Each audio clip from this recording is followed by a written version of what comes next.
je suis heureux de travailler avec toutes les personnes qui nous ont aidés à organiser le congrès. Je voudrais aussi dire combien on a été honoré et de travailler dans ce bureau, qui a travaillé avec beaucoup de force, beaucoup de confiance et qui n'a ménagé aucun effort pour la réussite de ce congrès. Je voudrais vous dire aussi que c'est un plaisir de travailler avec Abbas Belfil, qui est notre président à Rabat et qui a fait énormément d'efforts pour que ce congrès réussisse. Donc, il a été là à tous les moments et nous avons pu, merci, nous concerter et nous avons pu travailler ensemble. Je remercie aussi nos amis des autres pays et des autres villes du Maroc qui sont venus, nos amis du CHU qui ont été là, les amis des laboratoires qui ont aidé ce congrès pour qu'il puisse être organisé. Mais en fait, on s'est concerté pour le programme scientifique, mais Abbas Belfil a organisé tout le congrès, de A à Z. On a changé d'hôtel, ça s'est fait parce qu'on devait faire le congrès à la Tour Hassan, et puis on est venu ici sur une concertation parce qu'il n'était pas libre, et on se disait que les espaces sont mieux ici, et ça s'est fait très rapidement. Alors le programme, comme vous avez pu le voir, nous avons essayé de faire un petit peu ce qui intéresse tout le monde. Nous remercions nos amis du CHU de Lyon qui nous ont proposé, comme dans une collaboration qui se perpétue, donc des sujets extrêmement intéressants, et nos amis parisiens qui ont aussi relevé le défi. Alors malheureusement, RVAS de Nice ne pourra pas être des nôtres parce que ils ont des histoires de garde, des urgences pleines, etc. Et à la dernière minute, jusqu'à hier, il n'a pas pu se déplacer. Et nous allons changer un petit peu le programme puisque nous allons traiter demain par Abid l'actualité de la grippe qui se passe au Maroc et qui effraie tout le monde, en sachant que nous avons déclaré 17 décès à peu près et qu'en France, ils sont arrivés à 1000. C'est-à-dire qu'il y a beaucoup de parts d'ombre et d'inconnus dans cette histoire-là.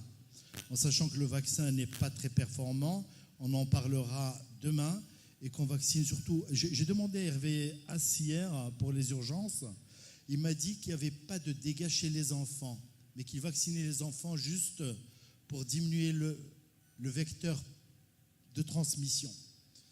Voilà, c'est surtout les gens qui sont âgés au-delà de 65 ans qui sont touchés, ou s'il y a effectivement un problème immunitaire ou de grossesse ou de cardiopathie, etc. Voilà, donc nous avons été peut-être plus alarmants qu'il ne le fallait, et nous avons essayé de communiquer là-dessus, mais je pense qu'il faut prendre les choses avec pondération.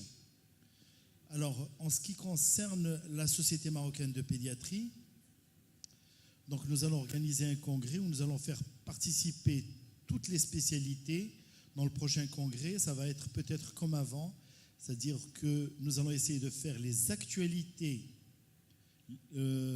c'est-à-dire les protocoles thérapeutiques en pédiatrie, et chaque spécialité va traiter les siens très rapidement, et nous allons essayer de faire une sorte de manuel qui va être mis à la disposition des pédiatres.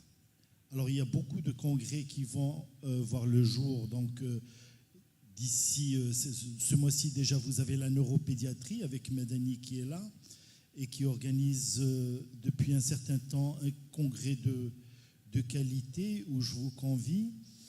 Et par la suite, il y a la SOMIPEV, c'est en mars. Mais juste avant, il y a le congrès de Fès avec Hida qui me regarde, qui n'a plus rien à prouver, qui est un congrès de dimension internationale.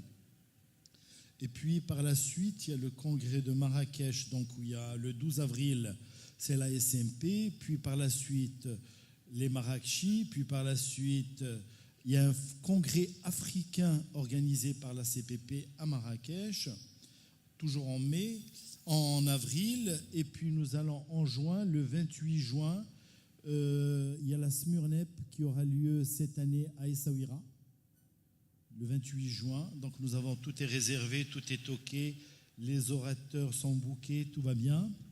Et puis nous allons en septembre, comme d'habitude, à Tanger, chez notre ami Ibnani, qui est là et qui a aussi un congrès de dimension internationale. Donc celui qui veut apprendre quelque chose, il y a de la place, il y a de l'espace et il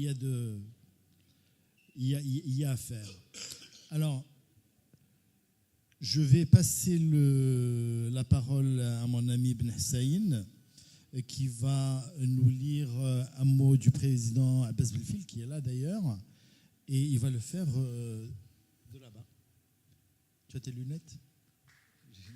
Merci.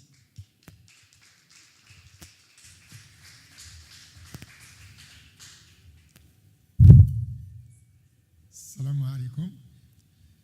Je vais vous lire au nom de mon ami, mon grand ami, le docteur Belfil, et comme il vous a dit, c'est Hassan, qui a fait énormément de choses pour cette association depuis maintenant 14 ans. Chers collègues, nous sommes très heureux de vous accueillir aux 14e journée pédiatrique de Rabat. Comme à l'accoutumée, nous avons essayé de faire un programme qui réponde à vos attentes. Grâce à nos collègues du CHU de Lyon et de Paris et du Maroc, la PILIP apporte, comme chaque année, sa contribution à la formation continue en pédiatrie dans notre pays. Je remercie tous les orateurs, les modérateurs, les membres du bureau et les différents laboratoires qui ont activement fait de cet événement une réunion de cette dimension. Nous vous assurons que nous déploierons tous les efforts nécessaires pour vous accueillir dans la convivialité et l'amitié. Nous vous remercions d'être parmi nous, comme chaque année. Vous êtes les garants de la réussite de cet important événement qui est le vôtre. Merci.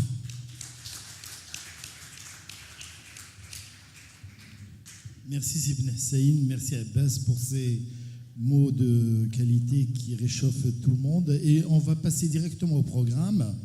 Vous savez que la médecine va être complètement transformée dans les années à venir.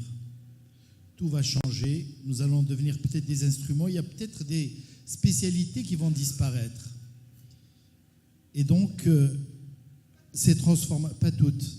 Pédiatrie, je pense que nous avons des possibilités de continuer. Mais nous allons être aidés beaucoup, effectivement, par tout ce qui est technologie.